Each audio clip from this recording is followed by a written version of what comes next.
আল্লাহ রাব্বুল আলামিন এবার আসেন সূরা হুমাযা নাযিল করলেন।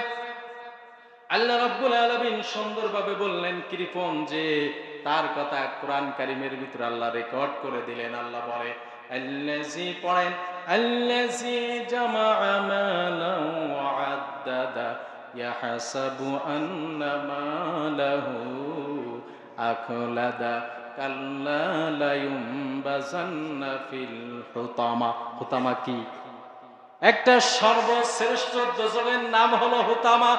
আল্লাহ বলে আল্লাযী জামা, আল্লাযী মানে যারা, জামা মানে জমা করে রাখা।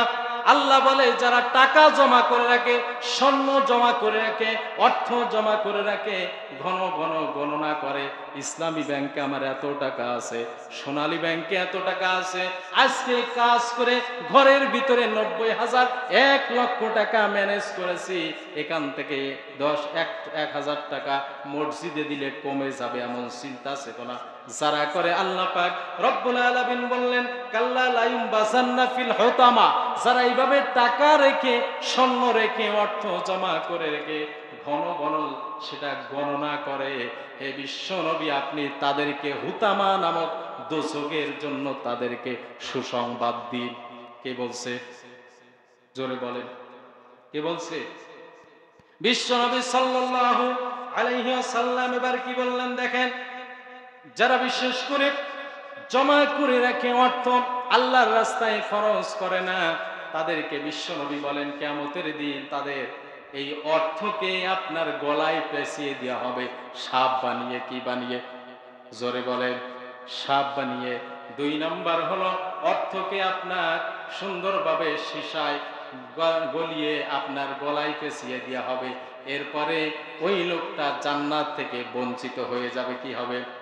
জান্নাত থেকে বঞ্চিত হবে। বিশ্বনবী বলেন আরো একটা সমস্যা আছে, যে লোকটা অর্থ জমা করে রাখে, আল্লাহর ঘরে দান করে না, খরচ করে না, এই লোকটাকে কিয়ামতের কঠিন মুসিবতের সময় আল্লাহ পাক রব্বুল আলামিন বেজ্জতি অর্থাৎ ইজ্জতওয়ালা বানাবেন না, বেজ্জত করে কিয়ামতের ময়দানে উঠাবে।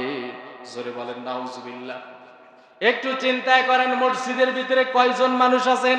এখানে যদি আমি একজনকে যদি বেজ্জত করি, ইজ্জত হারা করি, তার অবস্থা কেমন হবে? বাইরে যাই চিন্তা করবো হুজুরের সূরা মারি, ঠিক না ঠিক বলেন? হুজুরে আঘাত করে মেরে ফেলি, হুজুর আমার এই অপমান করেছে।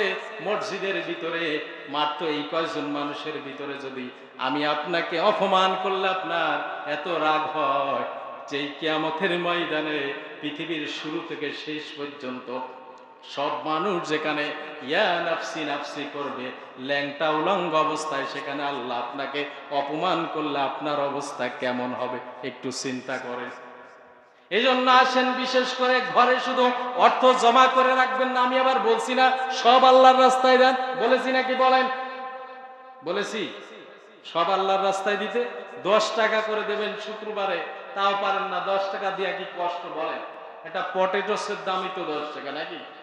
বাচ্চাদেরকে কিনে দেন না? বাড়িতে মেহমান আসলে, বাচ্চা আসলে তাদেরকেও তো কিনে দেন, আমরাও দিই। তো 10টা টাকা মসজিদে দেবেন, তাই দিতে পারেন না, এটা কেমন কথা? এটা তো আমার বলতেও লজ্জা লাগে। এই ওয়াজ ইউটিউব হিসাবে যারা দেখবে তারা চিন্তা করবে এই এলাকার লোক কি এতই কৃপণ, হুজুরি এত বয়ান করতেছে, তাও 10 টাকা দিতে চায় না। আরে আমারই তো লজ্জা লাগে আপনাদের এই কাণ্ড।